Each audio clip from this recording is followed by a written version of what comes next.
All right. So welcome, everybody. Thank you for your interest in this topic and for your support as well. I appreciate seeing some of you that I know here. I have an interesting background in terms of why I started to become more and more obsessed with this topic, which I'll go into.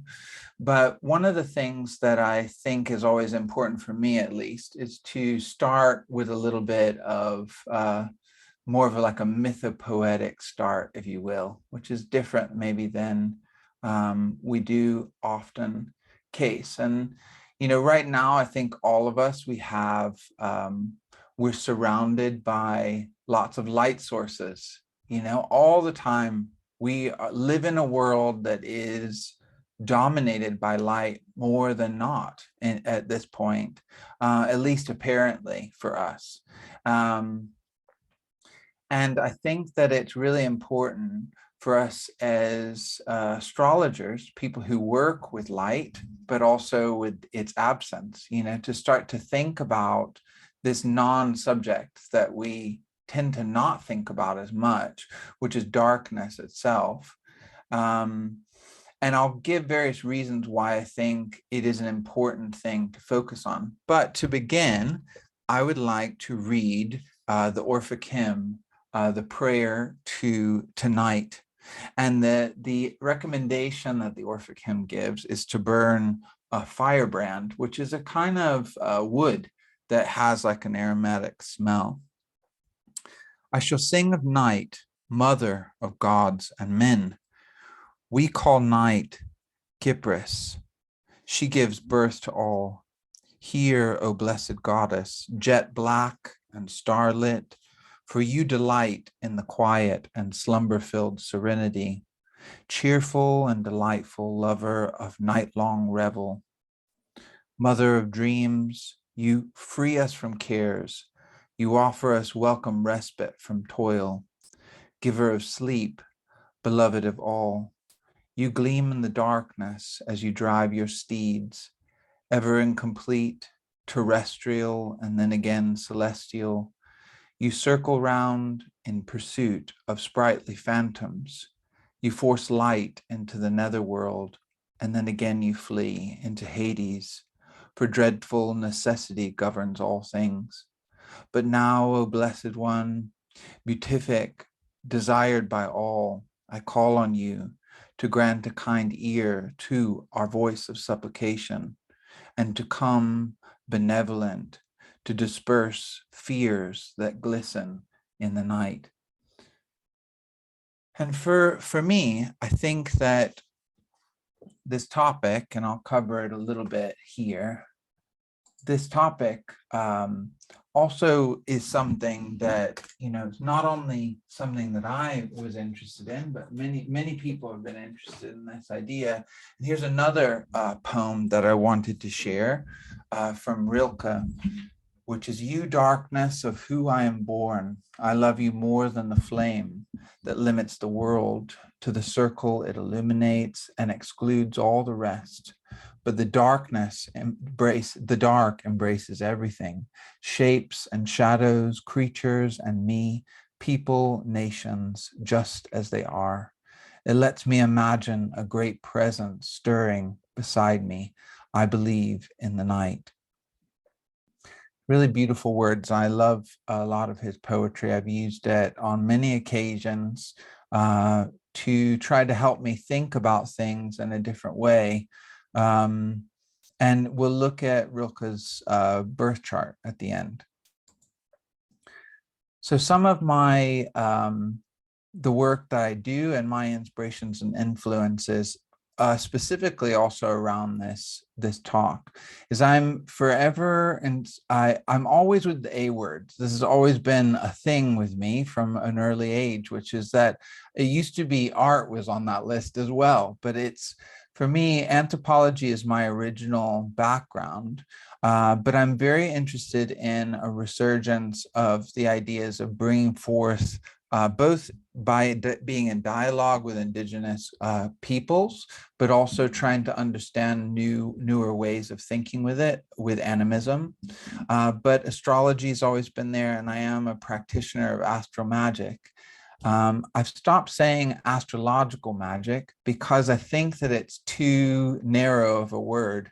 So I use the word astral magic, not maybe in the way we often think about astral, as in astral projection, but it doesn't oppose that either. But the thing is that for me, I've always tried to find ways to participate more and more directly with the astrology that I'm engaged with, be it by trying to observe things in the sky or by working with astral magic, being that I think that astral magic does a similar thing that observational astrology does or astronomy does for astrology. It gets us away from a map and into the living sky.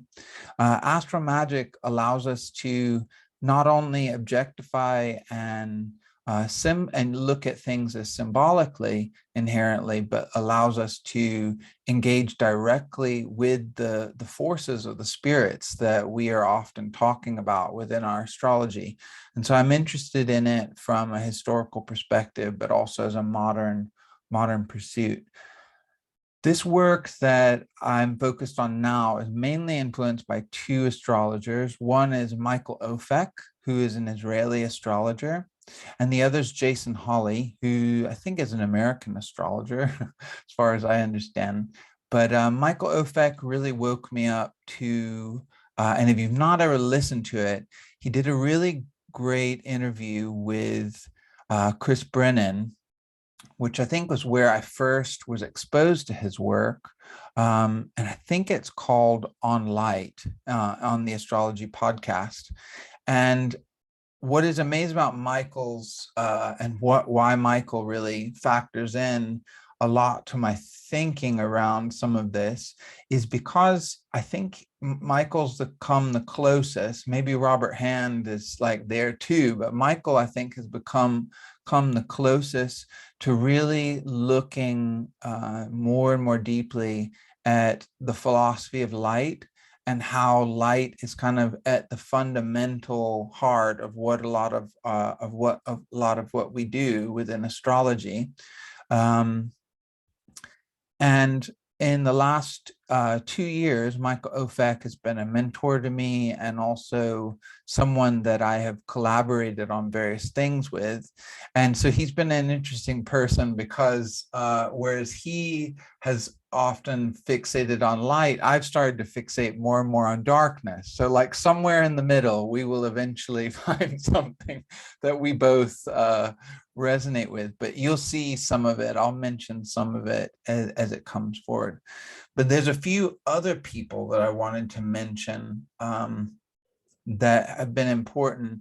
One is a Nigerian philosopher named Bayo Akumalafe, who talks a lot about modernity and post-modernity, this time that we're really living in, this moment that we're really living in. And he talks a lot about what blackness means outside and as it relates to darkness, outside of it being a racial category. And in many ways, he refers to it as a way of starting to think with ourself as an assemblage or a tangle, if you will. And you'll see as we go forward why I feel like his philosophy is very akin to what I would think of as the nocturnal or the night, because there is a sort of mixing of things that occurs in the night that is not so obvious to us in some ways. So Bayo Akumalafe, I would recommend anybody that's interested in looking at some really cutting edge philosophy that is very practical and can be applied in the world. I think he is one of the most interesting people that is really speaking about this at this time, how we become more of the earth at this time. and also the chaos magician and thinker Gordon White. And the reason that Gordon is so important for this piece is because a lot of what really propelled me to think about it even more was looking at other astrologies. And by this, what I mean is that we often forget, we think there's like a few astrologies, there's like Western astrology. Maybe we think of all the different classes of Western astrology, and then we might know a couple other cultures where astrology has been important. But there are many other groups of people that have storied the sky historically and contemporarily. And the moment, in my opinion, the moment we are there with storing the sky and starting to give meaning to it and starting to understand where we are and what's happening in the world in relation to what's happening in the sky, I think we're moving into the realm of astrology at that point. And so Gordon has really been influential in kind of getting me to not try to do a thing which I think is typical of those of us that have inherited like a Platonic or a Neoplatonically informed astrology, which most Western astrology is coming out of some version of Platonism or Neoplatonism, as far as how I understand it. What we tend to do in those systems is we try to find, well, what in that system is the same as what I do already? How do we fit what we do? How do we fit what we're seeing that they do into what we do? So a lot of times we're basically like looking for what is the same. And you can sort of see this in the Greek mentality. Anytime the Greeks ever went somewhere and the Romans inherited this, they started to label all the gods of that local place as their own gods. They always were seeing like their world in the worlds that they encountered. And I'm not trying to say that this is a inherently problematic thing, but Gordon's really helped me to start to think how we allow others' astrologies to work by themselves. We don't have to break them apart.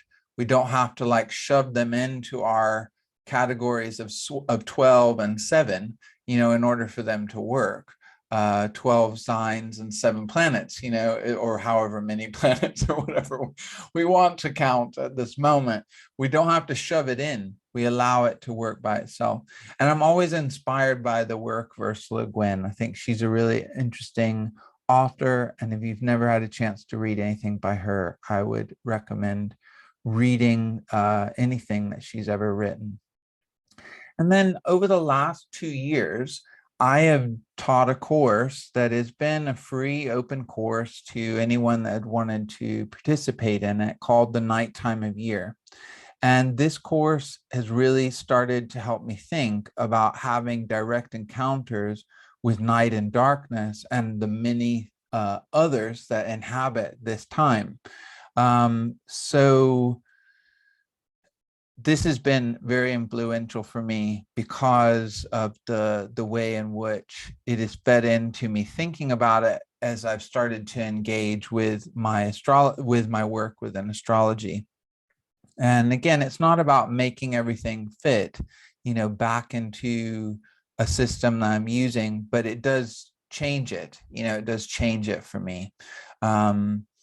One of the things I was really inspired by originally was this idea that in the darker time of year, whatever it is that is inhabiting the world, that is held in place, more fixed by light, is allowed to roam free in the nighttime of year, because allowed to reign farther than it would normally go in the nighttime of year. So immediately we have this idea, that something is different about, this was an original thing that sort of inspired me, that something is different about the darker half of the year than I necessarily paid much attention to originally. And I think also because I come from a very bright place. I come originally from Florida. Having lived here in the UK for 10 years, this is the first time I ever encountered like the sun setting at 3:30. this idea of like the extended darkness. And recently we were talking, you know, in the pre-chat about the storms that came through. Winter storms are often tied to certain spirits roaming across the earth, you know, together. They're joining together and they're in this fury sort of moving across the earth. And so it's all these things that I think I've started to pay more attention to, again, trying to be more. And if people aren't familiar with animism, animism is always culturally specific in its expression in the various places in which it is influential. But the idea is that we don't objectify things as often as we allow them to be a subject. We allow them to be something that you're actually encountering. So in this way, a storm is a person or a collection of persons, not something that we would just see as a scientific object. So that might seem a little strange to say, but there's a reason why I think it might be more attuned to night consciousness to even think that way, perhaps. But also in becoming more entangled with place and the earth, I think is so important at this specific moment. And there's something about moving into deep relation with the earth that I do think is tied to the night and to darkness. And the reason that is for me is the literal qualities of it. If we go into the earth, it gets really dark really fast. If we go into the water as well, and there's this kind of relationship that we often don't know of within some cultures, including like Celtic culture, that the sea was often tied to, and energies and forms of the sea were often tied to the underworld as well. And water, one of water's names in many cultures, its epitaph is light eater. You know, it sort of gobbles up the light. And as we go deeper into water as well, we go deeper into a dark space. And just to share a little story, as part of my exploration within this, I'll stop the share so you see me for a moment rather than the other bits. As part of this exploration of going to the nighttime of year, I have a friend who is the conservation officer for Derbyshire County Council as it relates to the caves. So she is the person that goes into the caves when a bunch of, you know, people have gone in there and broken beer bottles or burnt candle wax or graffitied stuff. She goes in and she cleans it all up. So I had a chance during this last, like not the recent solar eclipse, but during the lunar eclipse, which was a 11th house eclipse. She's one of my best friends, you know. Had a chance to go caving with her during the eclipse. And darkness is so fascinating in the way, and I don't have this in the slides, but this is something that I'm so interested in, how even the darkness of our closed eye, we can think about this, how it can become so many different things. Darkness can become a projection for our hopes and fears. You know, it's something that we can project our own thoughts onto, but it can also become a place where we encounter things that are very other to us, you know, very different than what we normally think of as what we are. And in particular, I went into 2 caves with her, one of which was more, had wider spaces on some tight spaces. And the other was very tight. The other was the second cave that we went in Derbyshire was the oldest known freshwater oyster bed that appeared after the last ice age. So it's all fossilized and it's all on the roof. It's covered in oyster and fossilized oyster. And the descending into this, the katabasis, this idea of going into the deep world, which is something that a lot of mystery traditions that we know of in the world, they have actively engaged with this. We go into the dark, to try to encounter something. And so the descent was very narrow and stair-like. And you see the threshold beings at this. One was a pine tree that his roots had grown all around the entrance to this, and you see this cleft that's like going down into the earth. And then there were spiders, tons of spiders along the top, because the spiders are all there trying to catch anything that is flying, around that kind of liminal zone between the light and the dark. So you have the spiders that are there trying to get it. The number of times I had to stop on the going down part of this was intense, because I would be gripped by intense fear. Like intense fear would grip me.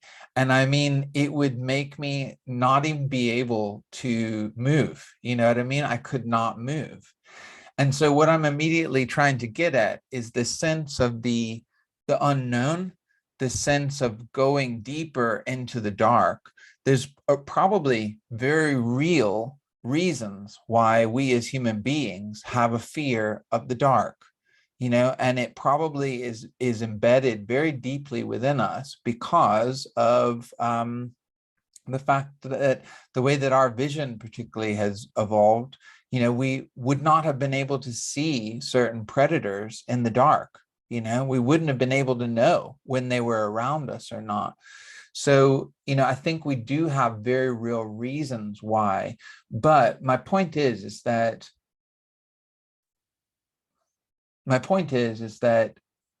in going into this place and in confronting my fear around claustrophobia, around the unknown, I came out of it very changed. So this is the thing is, this is that idea, is that if we can find where within our own chart, and I'll try to speculate on what this is, where is the night, and maybe even the more terrifying aspects of the night showing themselves most readily, we then can start to understand about encounters that we can have with things that really do break open in us light. That's the thing. The other point I wanted to share with you is this.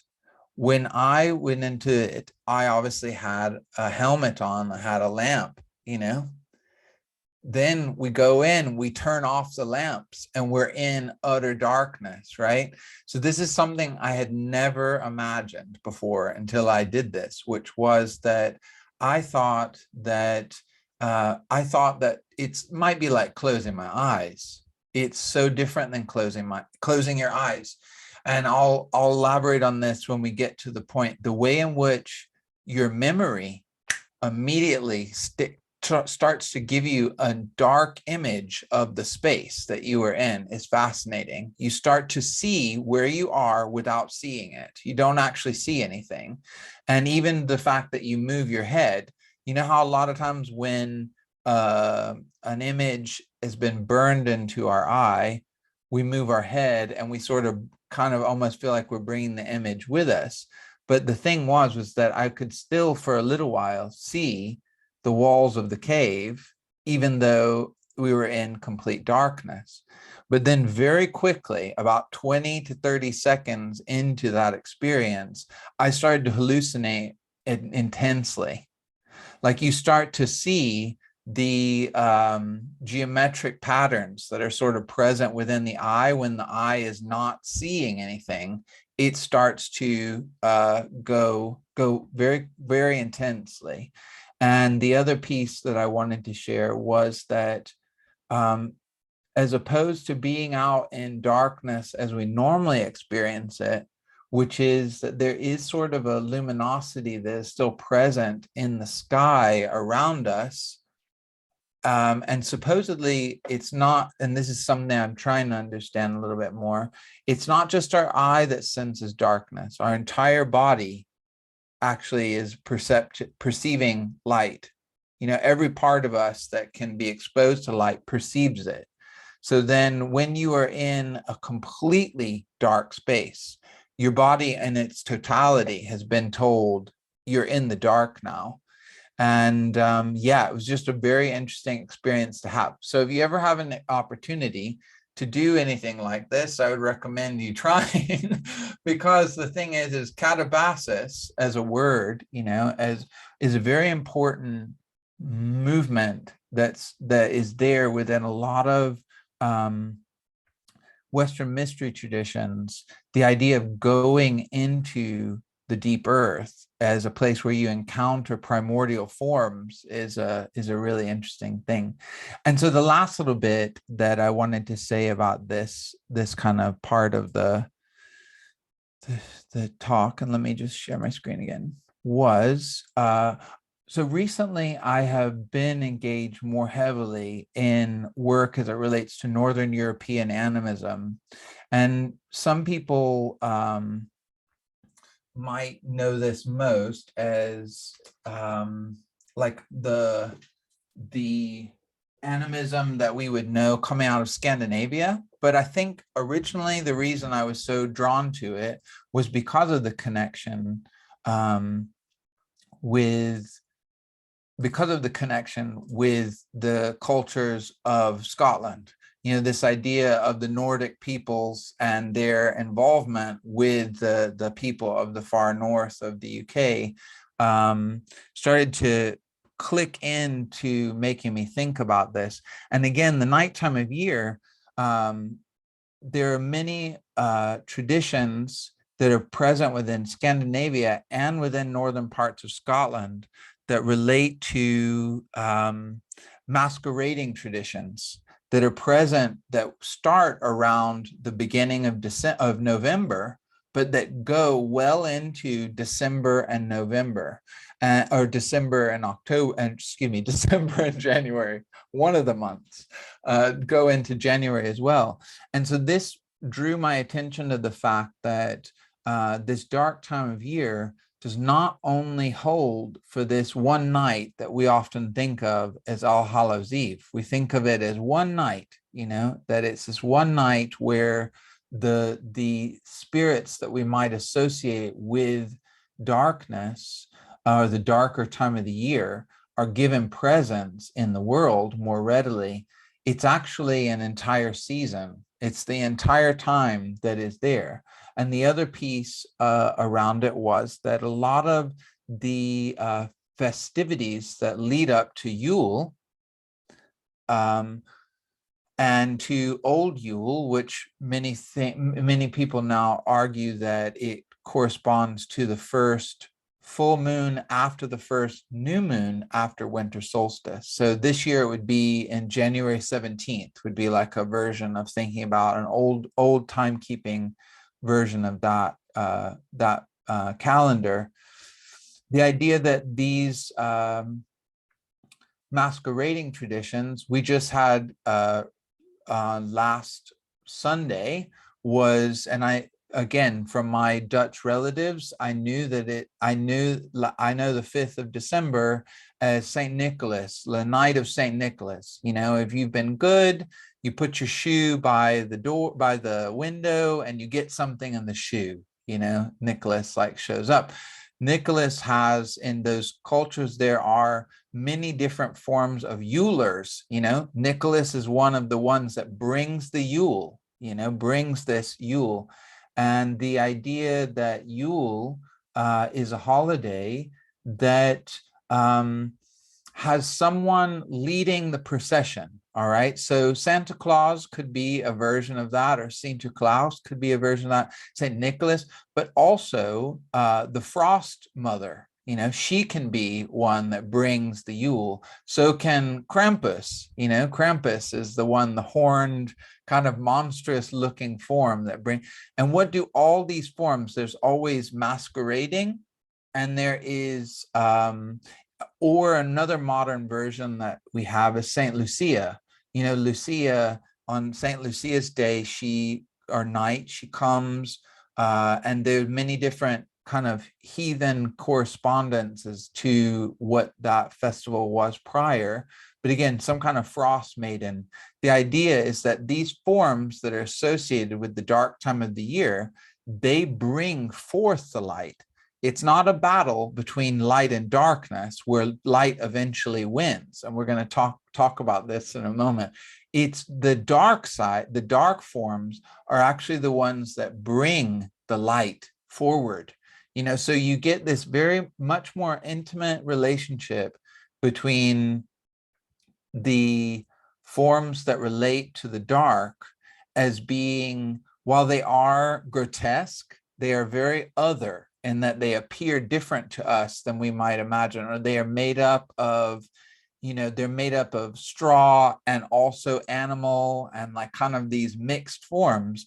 They are the ones, they're always carrying torches across the land. They're waking the land back up. They kind of come with the coming of the light. So it's this intimate relationship between day and night, between light and darkness, which is one that, again, was not something that I had really caught on to before. Do other people still hear me? Okay, Jan, I don't know what it might be. I wonder if you want to pop out and pop back in again, you might get the sound, or maybe it's picked it up somewhere else. So let me know if you try that and it doesn't go on.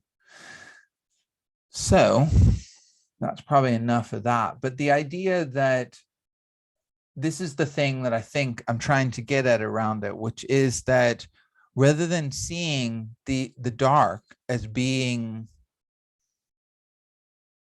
antithetical, opposed to the light, which we'll talk about why we kind of have this thought within a lot of Western culture, seeing it more as a dialectic, where almost like the darkness is required. And I think this is truer to our work in astrology. We don't see these things as dualities. We see them as polarities, so polarities are allowed to be in a relationship with one another. They're allowed to engage in a dialectic. So we require the dark so that the light can be, you know what I mean? They have to be together. Here we go. So within the context of this work, this is something that started to make me think a little bit more from other cultures, astrologies, if you will, around this, was the realization that thinking about the dark was a bit of a blind spot for myself and perhaps others, because we tend to focus on the nodal point. We focus on this pinpoint of light, a lot of times, or the effect of the big light that we are close to, the sun, and its absence. We don't necessarily, maybe it's just me. I don't want to claim that everybody was not paying attention to this, but in particular, how this is storied in other astrologies, like within cultures of the Americas, and the example that I'm giving here is within Incan culture. This is the Milky Way, right? We know it. Do you guys ever remember? I remember in Florida or in Alabama on a dry summer's night, my father would, this sounds so dangerous, no one would do this now, but we would be coming back from a fishing trip at a lake, and it would be very dark, and he would make a pallet for us in the back of the pickup truck. And so all three of us, like little, like curled up in blankets, we would lay together, my brother, sister, and I, and we would just look up at the sky. And I remember not seeing it obviously as exposed as that is and as dark as that is, but remember seeing the Milky Way very, very clearly as a child. Sometimes it's been a long time. One of the reasons, though, that certain culture of the Americas focused on this idea of this dark river that is running through the Milky Way. You see it right there. They call it at least as I know it, the dark rift, that kind of runs across the Milky Way. The reason supposedly where places that are able to see it more readily are places where the atmosphere can become very dry, because the moisture in the atmosphere is not picking up that luminosity that is just latent in the open sky. And so because of that, we're able to see these dark forms that are there. And this, I believe, is Incan, in that you see not only, and here is where this one is, the pastor or the shepherd, you see his arms are right here. It's this form that is made out of darkness. So they call them dark constellations, as opposed to light constellations. And we see, there we've got the pastor or the shepherd, and a llama, is there as well. And a fox is right behind the shepherd, as well as a serpent, that is there, and a toad. So there's this idea of these different dark constellations that are there, and the stories that are associated with those dark constellations are quite interesting. So to me, I started to think, why is it in my astrology, I've never once encountered thinking about a dark constellation? Like, what is this? What is this thing? So I tried, I should do more research, but this idea of this dark river. Now, the one story I do know that comes from ancient Greece, so like Hellenic Greece, is the idea of, who was it? At one point, I forget his, Phoebos, maybe? Phoebos? Might be forgetting here, gets I think a child of the sun god, ends up getting a hold of the chariot, and he takes it for a ride, even though the father is the Helios is like, no, you shouldn't do this. But he argues with him over and over again, so he lets him do this. And the Greek story is that this is the charred path that this like kind of foolish child of the sun god sort of wrecked the sky, with this dark. So maybe that means, we could play with that as another story that sits that. But also within Jyotish, there is a couple of things that are interesting as it relates to the signs of Scorpio and Sagittarius sidereally, and the nakshatras Jeshta and Mula. This area, this line that you see right here, this is the galactic center. This is the center of the galaxy, the Milky Way galaxy. And one thing that's interesting is that these clouds are actually formed by intense masses of plasma and dust. And so what's making them black is that they are actually so heavy. Supposedly some of these clouds contain an estimated 1 million of our suns inside of them. So what they are actually doing is obscuring the brightness of the center of the Milky Way, which is on the other side of it. So the galactic center, when we talk about that, and that is a point that is used in some people's modern Western astrology, I think 26 Sagittarius tropically. I can check that. Maybe somebody knows or can look for me quickly. But the point being is that this center of our galaxy is obscured by this mass of dark cloud. And so within these signs, and these nakshatras are often thought of as being the most worldly unfortunate, so if we're wanting to have worldly fortune, they don't tend to give that. They tend to give like maybe a form of spiritual fortune. But Mula specifically, as one of the nakshatras, is roots. The symbol of Mula is roots. And the deity that is associated with this area that is thought of as the stellar mansion or this lunar mansion is associated with Nirati, which is the goddess of dissolution and destruction. All right. But the idea there within that is that if people have their their ascendant attached to this area of the sky, then they are interested in getting to the root of the matter. They're always trying to drive down deeper and deeper into the root of things. So anyway, sitting with some of that, I was interested in, how we don't have some of this so easily, so what is it that we do have, and why is it, what are the ideas that are sort of shaping our concepts around light and darkness within Western astrology, to help me start to think about it. But this idea of these places being important in others' astrologies, I think is something I was interested in. So I abbreviated this. There's a lot more here. The idea of the antecedents to Western astrology. What are the cultures that are sort of feeding into this river that becomes what we think of as Western horoscopic astrology? And I was thinking about the stories that sort of align, at least within, if we wanted to sit with the idea of Mesopotamian, and I'm very, very broad brush here because there's a lot of nuance, but Mesopotamian, Egyptian, and Greek, just trying to sit with those three.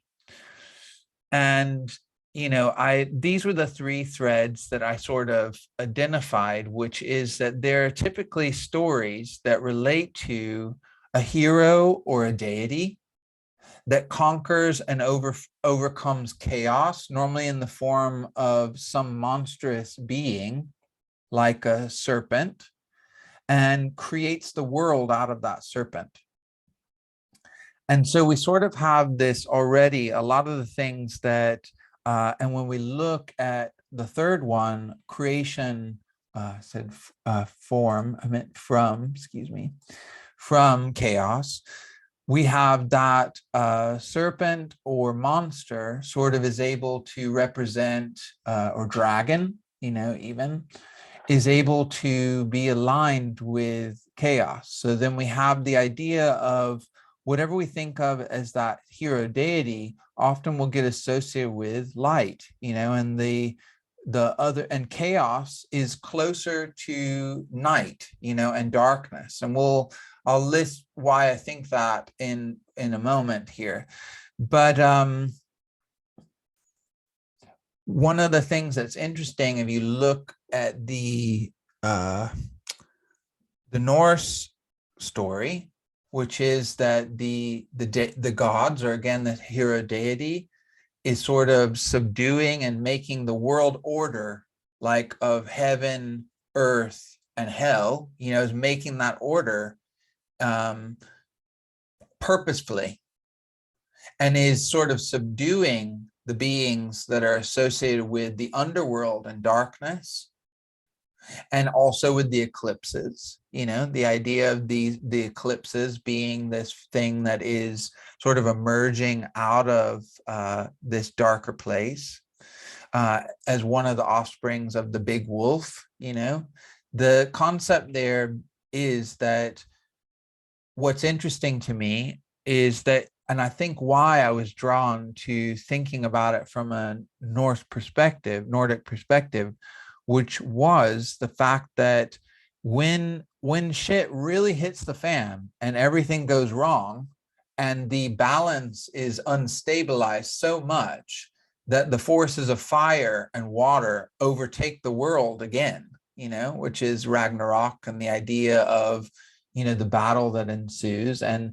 that whatever's been trying to swallow the sun and the moon, the offspring of that primordial wolf that's been trying to swallow the sun and the moon, gets it this time, and it's done. It extinguishes the sun and the moon.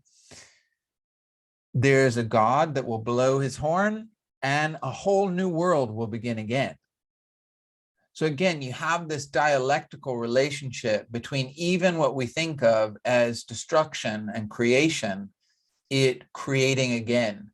So I think in terms of my sense of it, you do also see within the Egyptian stories of Osiris, Isis, Seth, and Horus. You see how you do see how as well within them, you see an allegiance sort of forming between these two forms that are kind of, one is linked to the chaos Seth of the unknown of the desert, and Horus being linked to this new sun that is sort of able to take over, the offspring of Osiris and Isis, and how, but together they come to protect the bark of the sun as it goes on its journey in the underworld.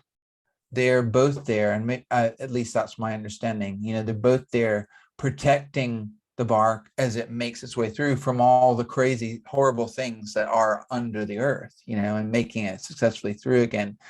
But I think it's most present within the Nordic story. You get this idea, at least for me, around this dialectical relationship between what I might think of as light and darkness. But the battle between light and dark is an interesting one, and one that I think we have to think about a little bit more, because I think that if we get attached to this one, we're not really true to our own astrology, which is seeing it more as a cyclical dynamic as opposed to one that eventually wins. One eventually defeats the other, which you can see is kind of coming out of Christian eschatology. It's like the idea of the end of the matter. When all is said and done, who will win? And it's light that wins, is this idea. And then the work of the Gnostics, but I think that you can also probably see it in forms of Platonism and Neoplatonism, the idea of light representing all that is pure, and the dark or the night representing impurity, and how the idea of the night being something, or matter in this case, being something that is impure and must be overcome. So the way that all ties back in, though, is this idea of the hero deity comes forth and takes the body, the matter of this serpent or monster, dragon that is chaos, and one, it kills it, but then two, it creates the world out of it. Whereas the one that is there within the Nordic story is sort of like an ever occurring cycle. It doesn't stop with one or the other. So just to look at some definitions about this, and then we'll shift over to looking at a little bit more like where we might look within our own astrology.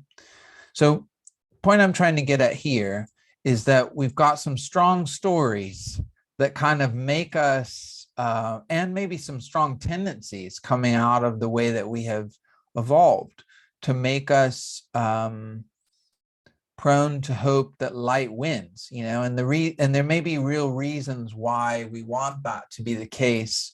But in terms of the end of things, within our astrology, there's sort of a cyclical dynamic. Day is followed by night is followed by day, destruction is followed by birth or rebirth, it goes on and on. So we have some stories that I think are important for us to contend with when we're trying to think about it, why it is that it carries the weight that it does so intensely. So here I wanted to talk a little bit about the difference between polarities and dualities. But, polarity is a separation or an alignment or an orientation of something. So it's a one thing into two opposed poles.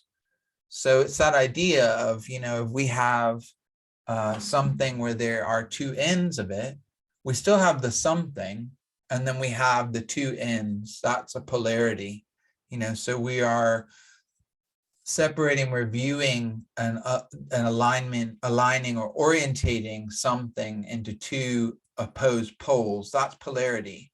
Whereas duality is a classification into two opposed parts. So it sort of is classifying things into two opposed things. So I think it's a subtle difference, but I think it's one that is important to sit with, the difference between polarity and duality. And I think a lot of other astrologers have argued more why astrology is more aligned with a polarity as opposed to duality. And the thing I wanted to look at, though, within duality that is important is the idea of an eschatological duality and a dialectical duality. An eschatological duality is ultimately focused on the end of things, the final destiny of something.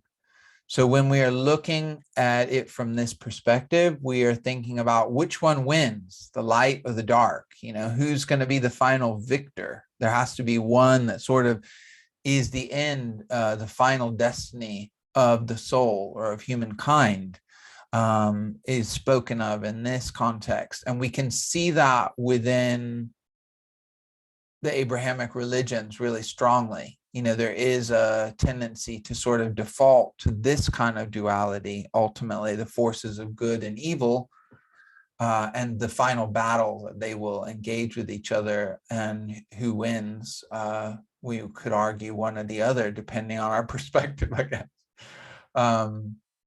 Whereas dialectical duality is concerned with acting through opposing forces.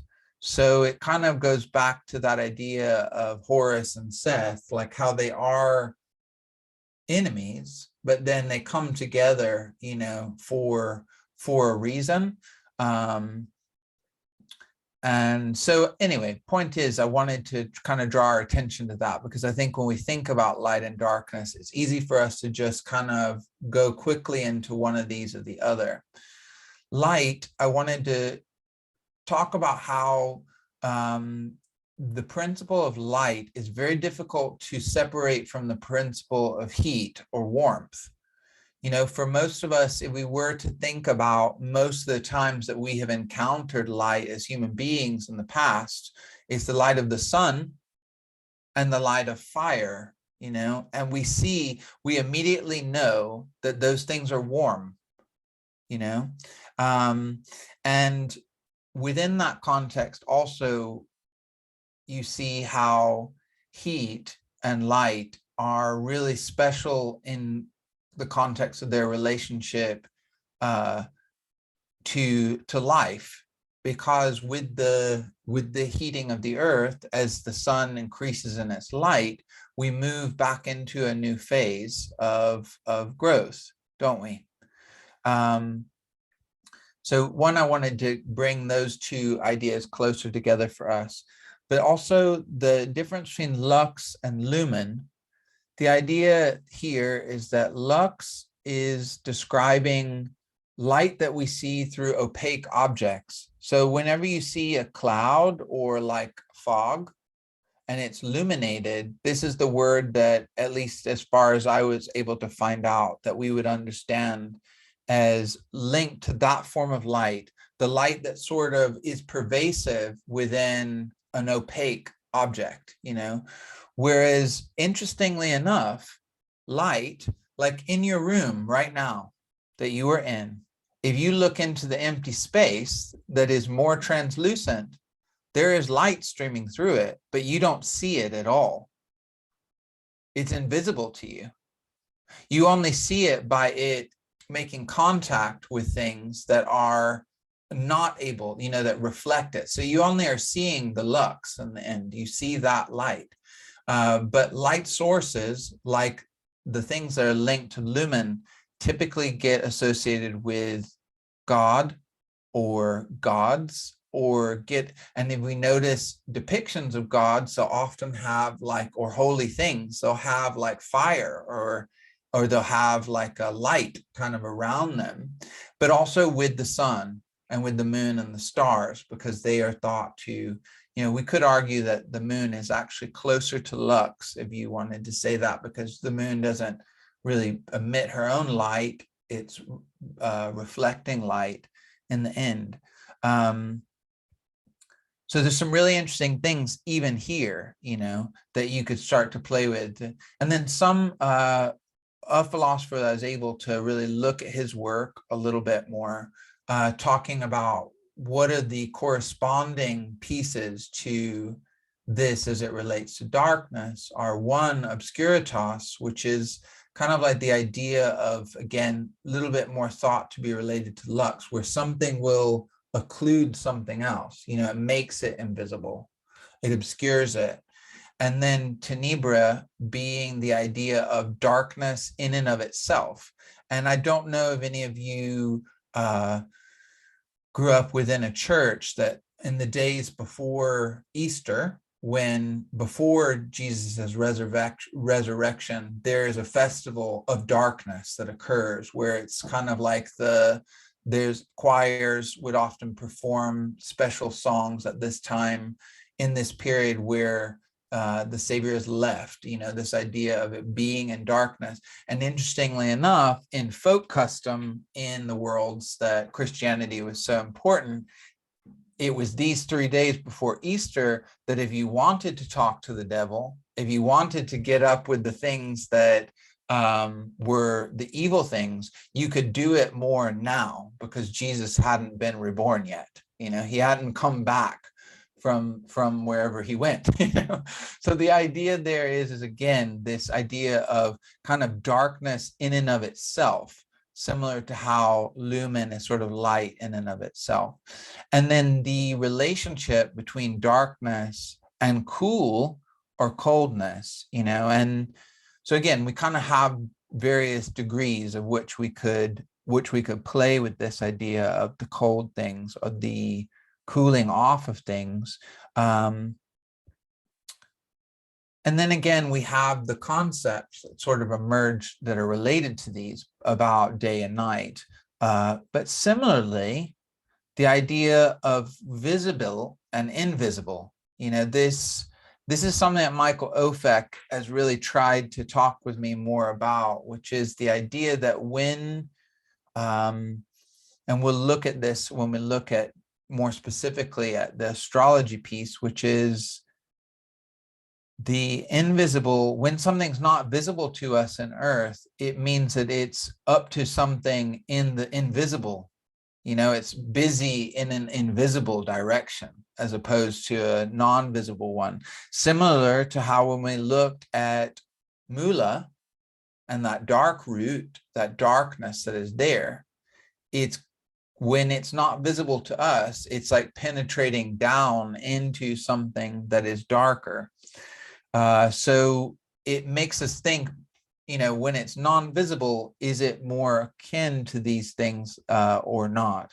The idea of shadow and then twilight. And there was some interesting things that came up in my research around this related to the pre-Socratic philosopher Parmenides. And there's such an interesting one, but some poems and fragments of poems that are associated with Parmenides. And in Parmenides' journey, in this poem, we're assuming that he's the one that went on this journey. He's taken by the daughters of the sun, by the daughters of Helios, to the place that is like the kind of the twilight point, the meeting of night and day, and you see that there's a goddess that appears to him.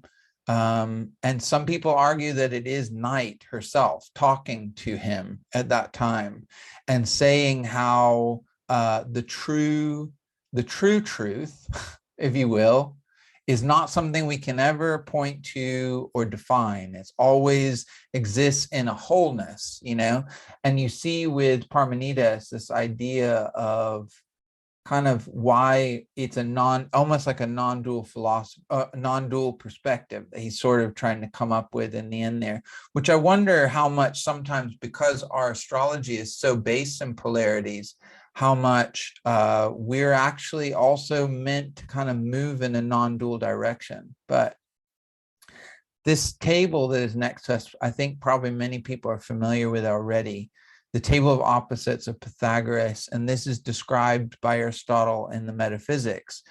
you see these two lists of darkness and light, the infinite, the undefined, and the defined or the finite, the even and the odd, the many and the one, femininity, masculinity, left, right, motion, rest, crooked, straight, evil, good, ellipse or oblong shapes, and the circle.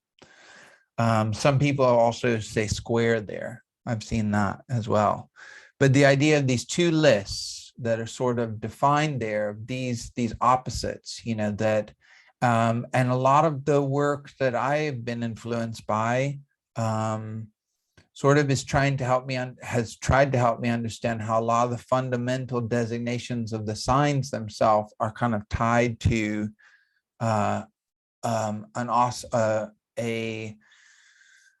kind of back and forth of the light and the dark, or the nocturnal and the diurnal, as it relates to the signs, which is one of the things I'll look at. So this is Jason Hawley's list of looking at it. I don't think it has to be psychologizing, but I get why he does that. I think because he is a practicing psychologist or psychoanalyst. So maybe it helps him to say it. But the idea of the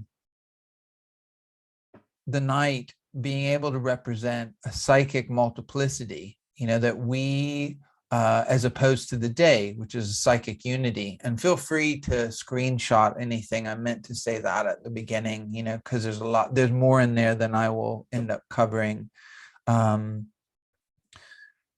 But the thought that attending to the multiplicity of things. So for example, the other day I was talking with my partner about the word sincerity.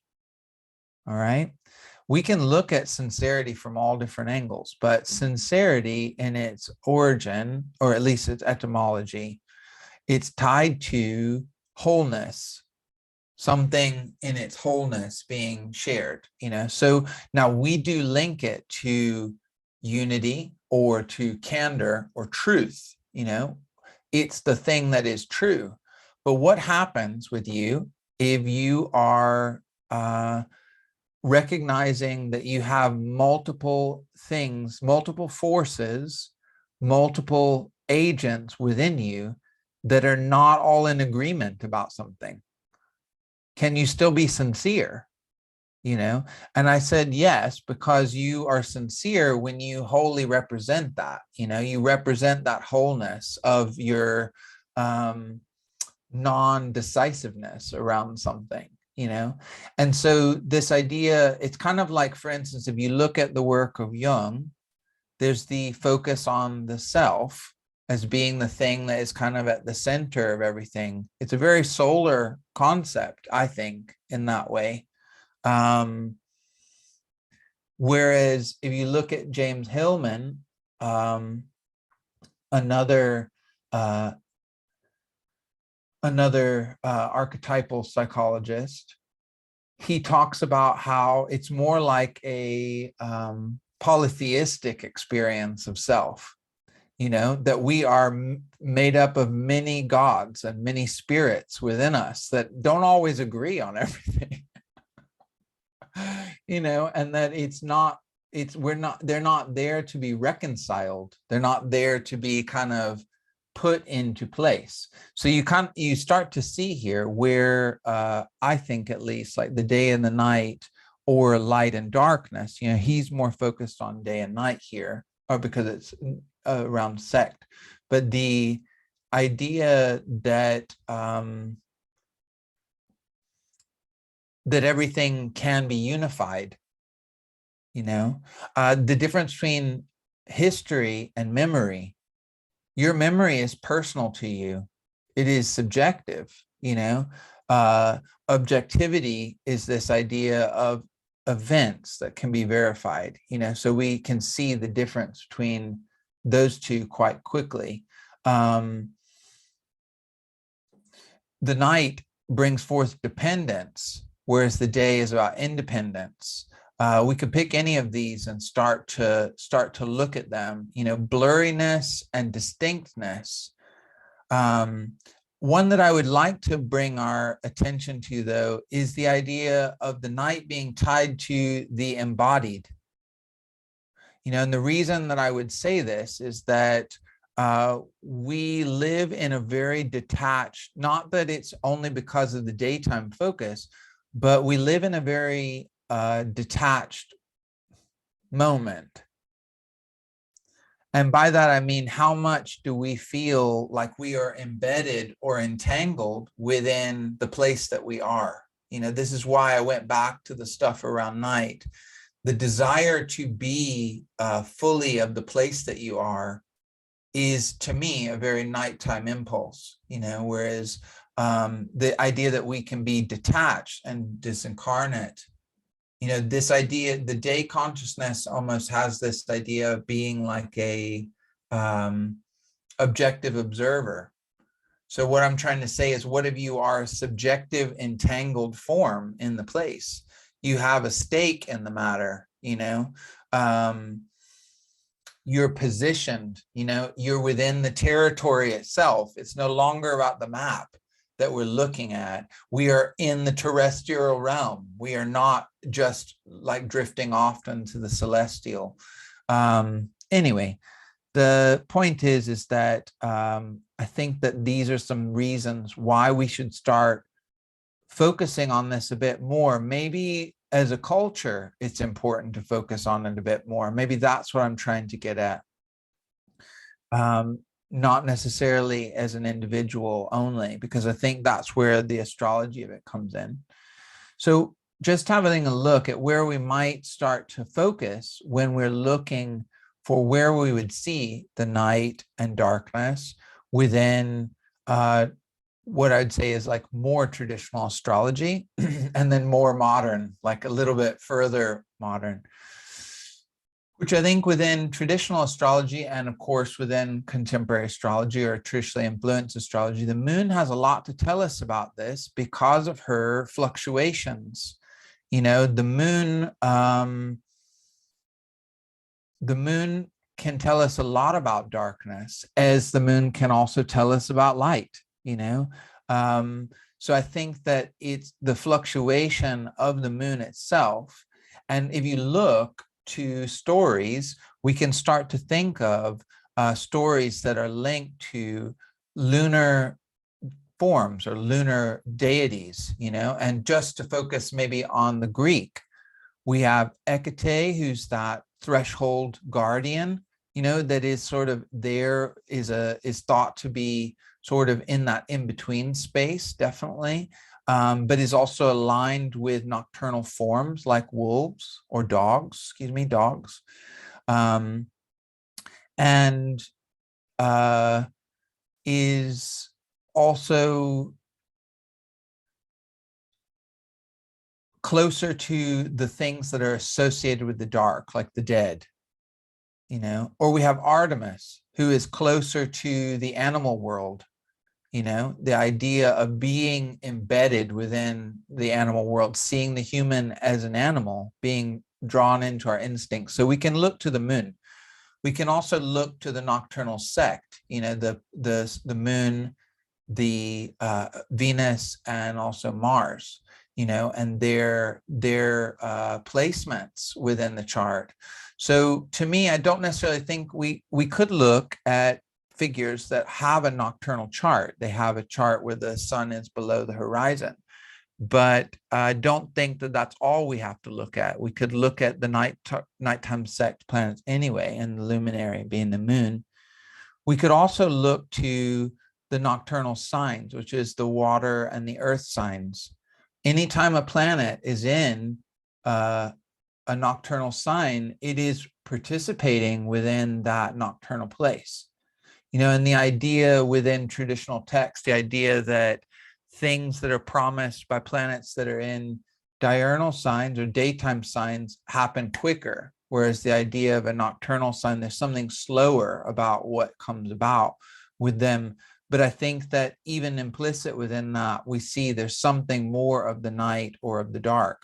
And something I failed to mention at the beginning when I was looking at the stories, which is that what's interesting within at least the two versions of Greek creation that I kind of was focused on is you have the birth of the initial gods that come out of chaos, being the first, or the void, so chaos, but then we have darkness, and then we have night. They come first, and so again, there's something about the primary quality of their nature that they sort of set the stage for things. If we think about what the nocturnal signs or the nocturnal signs can relate to, we can think about how they are linked to the material principle. The idea in Aristotelian causes, the idea that the material principle is what things are made out of. So what happens to if we attend more to what the things are made out of, or when a planet is in a sign that is of the earth or of the water? We have the waning phases. So I don't just mean the waning phases of the moon. The planets also go through waning phases. In particular, we could say that Venus definitely, obviously, we can see those waning phases. So when planets are in waning phases within a chart, evening stars, the terrestrial houses. So here I mean that sort of dividing line between, the liminal zone of the first and the seventh, and then the second through the sixth house. That idea of the terrestrial houses, they all sort of do have something oftentimes that relates to being more of the earth, for sure. And I think because of that, the deeper we go into them, for instance, maybe even the fourth house having a lot to do with the dark, where the signs of the darker half of the year. So from Libra to Libra sort of is that threshold moment, but from Libra to Aries, we then have that dark half of the year. These signs in the Northern Hemisphere are associated with the dark half of the year. So when planets are in those signs, what does that mean, for example? Because they are participating in a time that, at least in the way that I understand tropical signs, tropical signs are like a spectrum of light and dark. That's ultimately what they are. So that is, they are participating in the darker times. Planets under the beams, when they aren't visible to us, again, like through the work I've done with Michael Ofek, they are involving themselves in the invisible. And lots of cultures relate darkness to the invisible itself. Maybe even the ascendant-descendant axis saying something about this dynamic, really specifically as well. The signs of, the reason I focused on Sagittarius and Capricorn is because they sort of are the ones that ultimately are right around the solstitial point, because the solstice being when the sun moves into Capricorn, the longest night, which then gives the opportunity to start to increase in light. We have Sagittarius obviously is moving into that phase. So it's going towards the darkest nights of the year right now, like we have in the Northern Hemisphere. And the sign of Capricorn, maybe because it's so multiple loaded within this, it's like the sign that is associated with Saturn, which is typically, the bad sides of that planet have to do with death and decay and all those things that I think are of those earth mysteries that we often don't want to face, that we don't want to face. But then also it's a nocturnal sign as well. And I couldn't find where the reference was for this originally, but I know of the second house being called the gate of Hades, but I have heard before the eighth being also thought of as the western gate into the underworld, where it's going. So this idea of the two gates of Hades, or this idea of the space that is there in between the eighth and the second. And perhaps we might mention the eclipses when things are obscured. Something I wanted to say too about more modern astrology was, for me, the idea of, we know that Uranus was seen visibly by the naked eye by supposedly people that had amazing eyesight during the times of the year when the Earth was closer to Uranus. And again, I don't know if that's true or not, but I can see it being possible. But the idea there is that the outer planets, as far as we are concerned, and by that I mean Uranus, Neptune, and Pluto, and anything else we want to include out there, they are dark to us, here on Earth.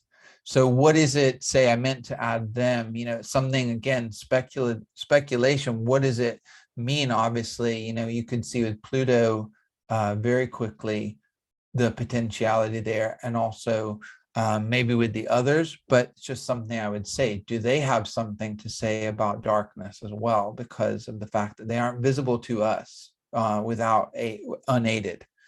The galactic center I mentioned, being that space where there is so much dark that goes on because of the mass that is obscuring the brightness of the center of our galaxy.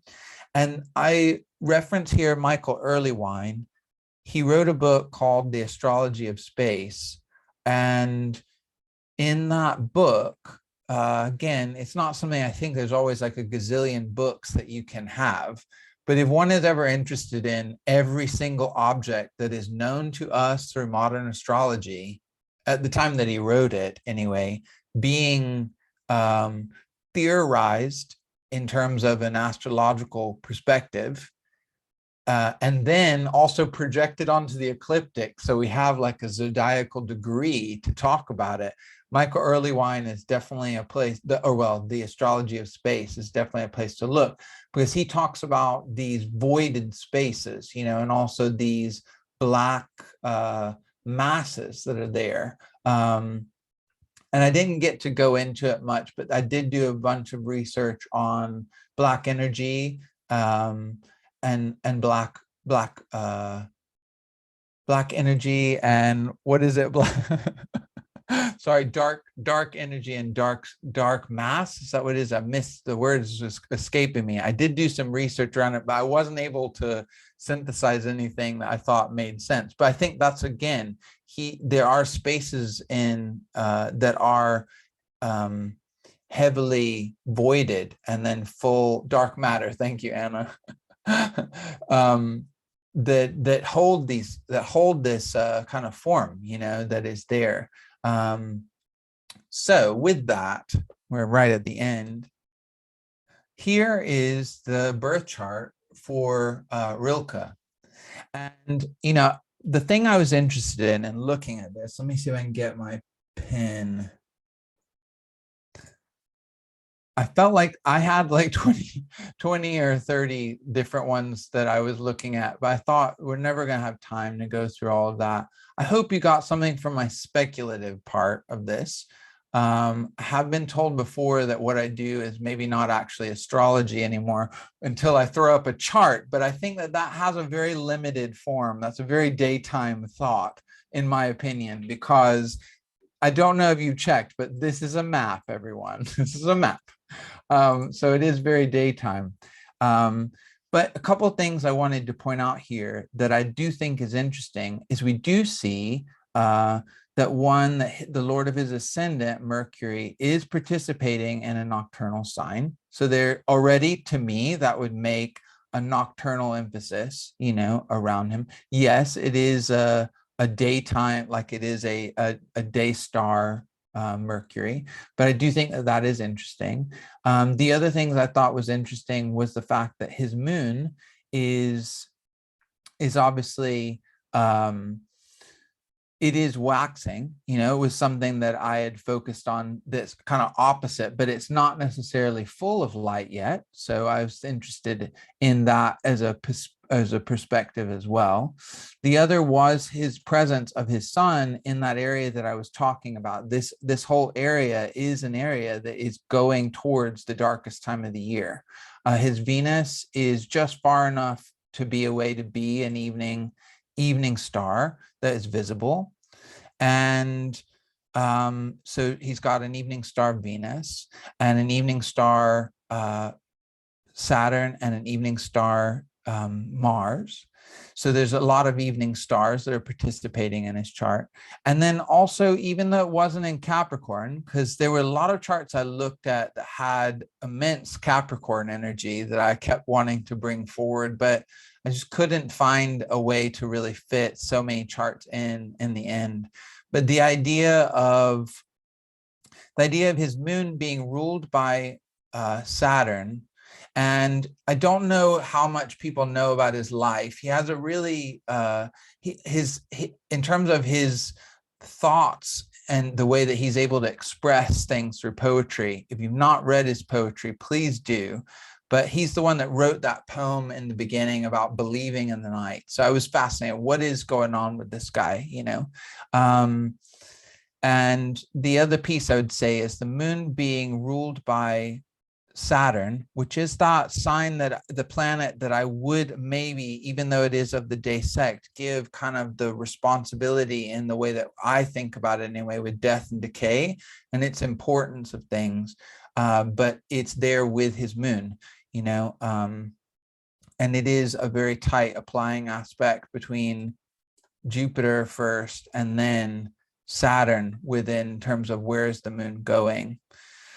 So it's just some things to think about, you know, in the end, I would play, in my opinion, you know, play with these things yourself. I would love to hear your feedback as well about it afterwards, if you have time to stick around, because I'm sure that in me going through the speculative part of it, you might have had lots of things that came up for you.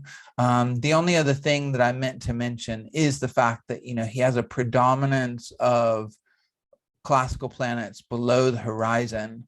So again, kind of all participating in that underworld space, if you will. All right, but that's it from me. I'm happy to take questions if people want to unmute themselves or put it in the chat. I can maybe take 2 or 3 questions. It's okay if you are all stupefied from my intense amount of talking.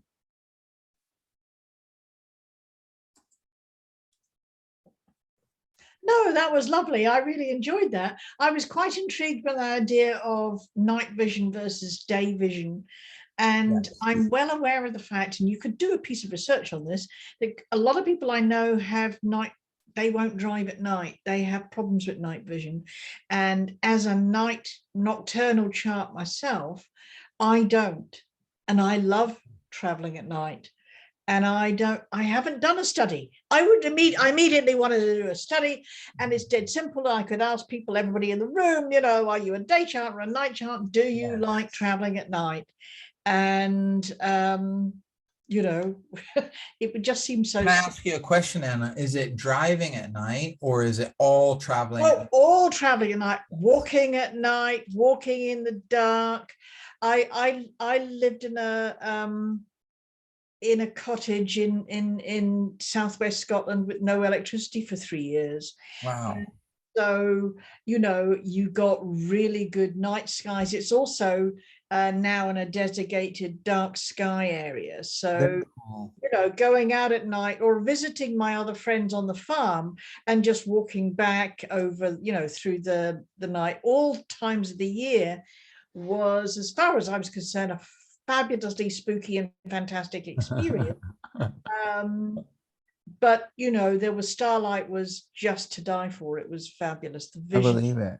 Yeah, no, I like that idea of making it, because I do think that that is one of the navigating by day is so fundamentally different than navigating by night. You know, the idea of the intimacy at which we're given at night, but also those distant things that we're able to see that we wouldn't normally see at night, the multiplicity of things. But But there's also something very different about the way we see terrain, isn't it? The way we see the Earth's terrain becomes kind of a uniform silhouetted darkness, you know? And I've often thought about how, and I think there may be, in sharing this with a few people, the idea of if the day time, the sky is associated with what we would think of as like a more uniform energy, then the earth becomes that multiplicity of the forms that we're able to see. And then at the night time, it being the opposite, the earth becomes the uniformity of the earth sort of starts to take shape or more presence, whereas the multiplicity of the heavens is able to show itself. So even how those two are kind of changing throughout. But I like that idea. I definitely think that's a straightforward way to look at it. I did notice a lot if the ascendant was in a nocturnal sign, an earth or water sign, and then the Lord of the ascendant was also in an earth or water sign, there did seem to be something that was there quickly about how they engaged with nocturnal and nighttime things. So that was something else I noticed. That makes sense. Indeed. Thank you. You're welcome. Someone else want to ask a question? Brian Cox was saying that the universe is 95% darkness. And so, that being so, us to focus so much on the light, I think perhaps you're quite right to be thinking about the balance of the two.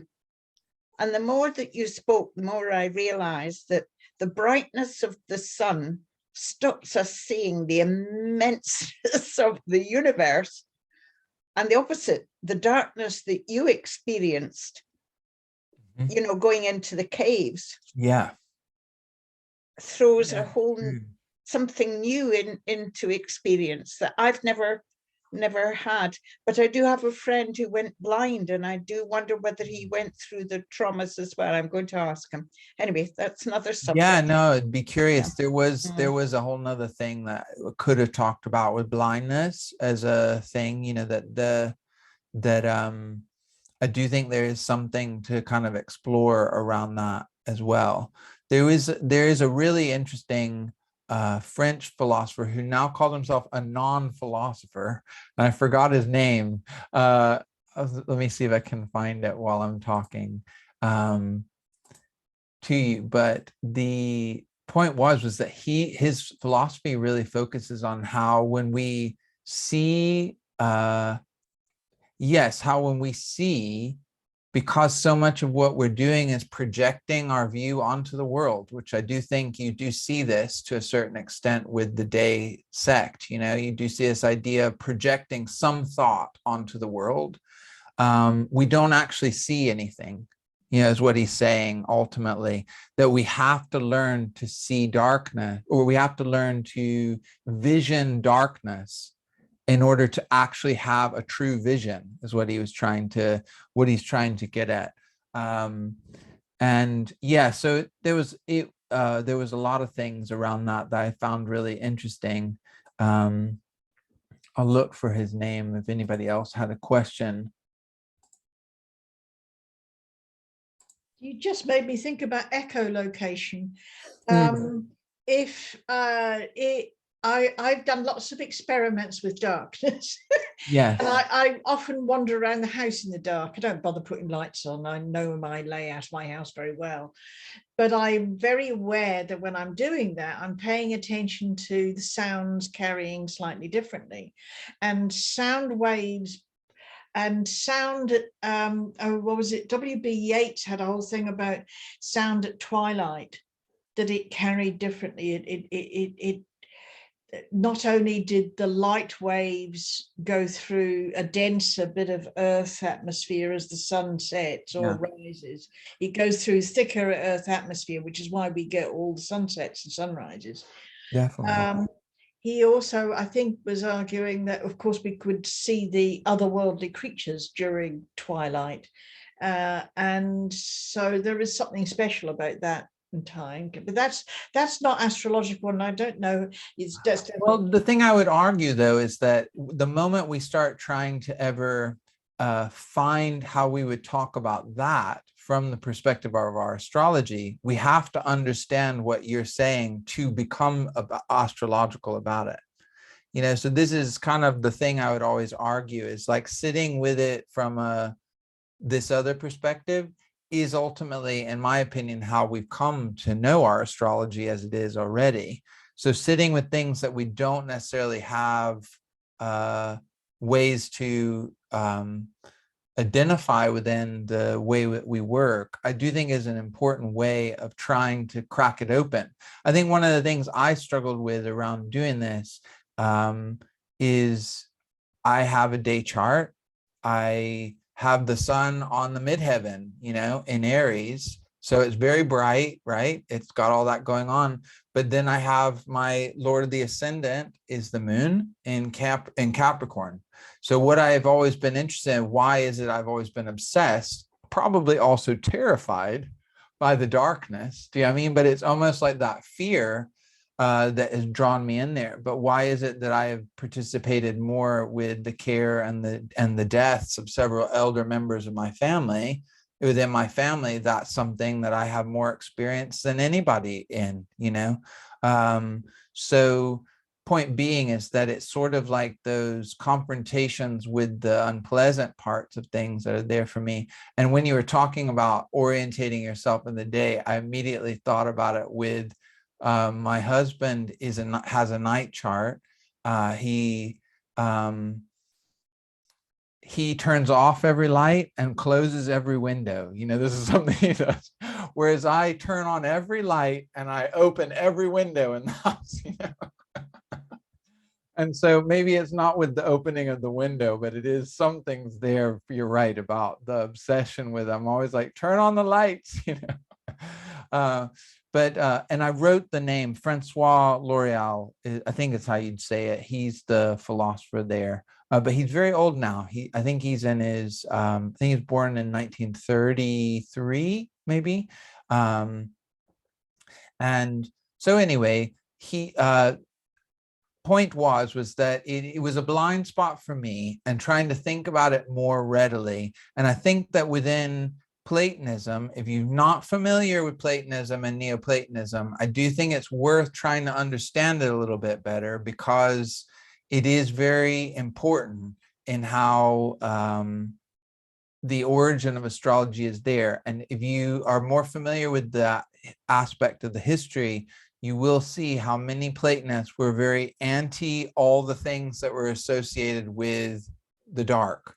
You know, not all of them. And I'm trying to work right now with Plotinus, which is kind of, you know, a later Neoplatonist, but the idea that Plotinus is able to sort of see how they are intimately drawn to one another, like the dark and the light are drawn together, like erotically charged to one another. And I think that that is probably a better solution than dirty, dirty darkness and dirty, dirty matter and all of those things, you know. So it's just something I think we have to get. And this last point is we have to get a little bit dirtier. Like that's my whole thing has been for a while. It's like we need to become more embedded in the place that we are. You know, we need to become more of the earth at this time, you know, because I think there's actually been a trajectory of thinking that has kind of led us away from, we moved so far away from it. So anyway, that was also part of the impulse. But thank you all for listening. I will stop the recording there.